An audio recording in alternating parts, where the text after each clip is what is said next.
الذي قد أعطانا نعما كثيرة وبه حتى نستطيع أن نجتمع في هذا المسجد المبارك. ثانيا صلاة وسلاما على حبيبنا مصطفى محمد صلى الله عليه وسلم باللفظ اللهم صل على سيدنا محمد وعلى آل سيدنا Muhammad. Pertama-tama marilah kita panjatkan puja dan puji syukur kita kepada Allah Subhanahu wa taala yang telah melimpahkan nikmat-Nya, rahmat dan karunia-Nya sehingga kita dapat berkumpul di masjid yang kita cintai ini. Salawat beriringkan kata mutiara salam, tak lupa pula kita hadiahkan kepada Ruh Tuhan Allah, yakni Nabi besar kita Nabi Muhammad sallallahu alaihi wasallam, dengan mengucapkan Allahumma sholli ala Sayyidina Muhammad wa ala ali Sayyidina Muhammad.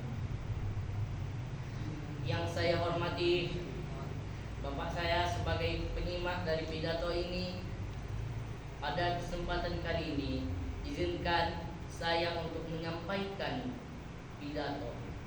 Pidato ini berjudul Kenapa? Lebih tepatnya ini adalah pembahasan kenapa banyak orang Muslim yang ikut merayakan tahun baru Masehi.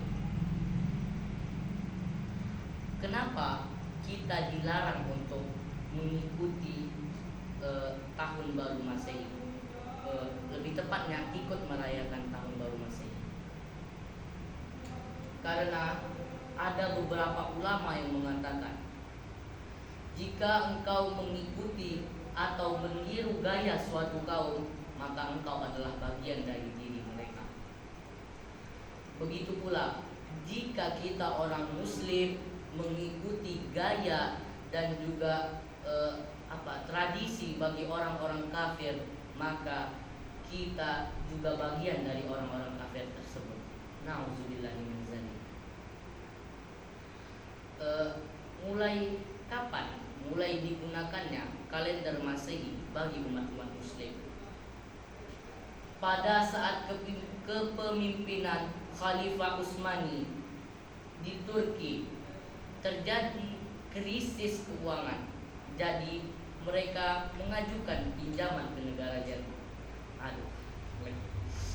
Pada saat kepemimpinan Khalifah Utsmani, mereka sedang dilanda krisis keuangan waktu itu di Turki.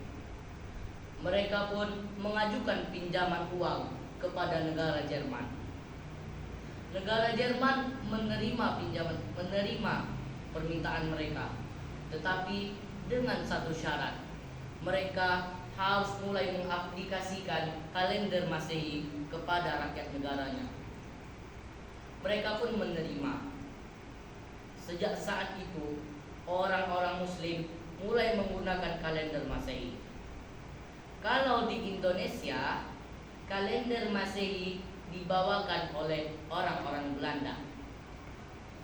Di saat orang-orang Belanda menjajah kita selama 350 tahun, kurang lebih selama 350 tahun, mereka bukan hanya membawa senjata, tetapi mereka juga membawa agama mereka dan membawa ajaran mereka.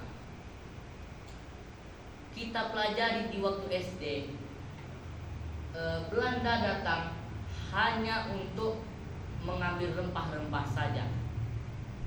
Kalau mengambil rempah, ya kita cuma tinggal ambil. Tetapi mereka juga membunuh-bunuh. Kenapa mereka membunuh-bunuh? Mereka termasuk kepada perang salib bagian 2.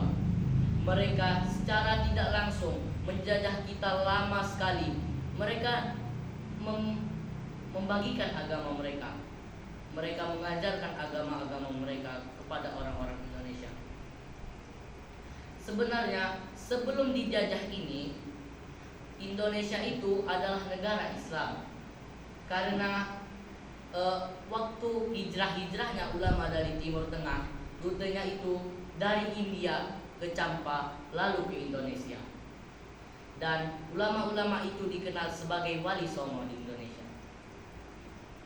Wali Songo itu menyebarkan agama Islam di Indonesia.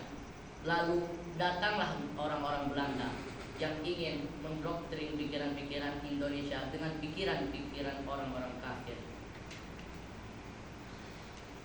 Belanda memprediksi bahwa Indonesia akan merdeka. Karena Indonesia akan merdeka itu, Belanda pun berpikir kita akan mendoktrin orang Indonesia agar mereka, rencana kita selama ini sukses mengkafirkan orang-orang Indonesia. Mereka pun mengajarkan anak-anak pejabat, menyuruh anak-anak pejabat untuk disekolahkan di tempat mereka.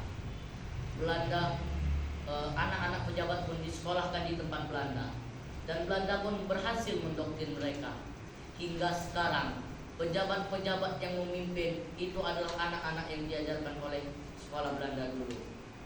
Coba kita lihat sekarang, banyak pejabat-pejabat tinggi yang tinggi rasa nasionalismenya, tetapi kurang kepeduliannya terhadap agama. Itu berdampak sangat besar bagi kita semua, bagi para rakyat Indonesia. Jadi banyaknya karena kepemimpinan kita ini, kepemimpinan yang kurang peduli terhadap agama Islam. Jadi banyaknya orang-orang yang beragama Islam mulai mengikuti tradisi orang-orang Kristen. Demikianlah ceramah singkat yang dapat saya sampaikan. Demikianlah pembahasan kita ini. Mohon maaf apabila banyak sekali kesalahan kata dan kesalahan informasi. Demikianlah yang dapat saya sampaikan. Mohon maaf apabila ada kesalahan. Wabillahi taufiq wal hidayah. Wassalamualaikum warahmatullahi wabarakatuh.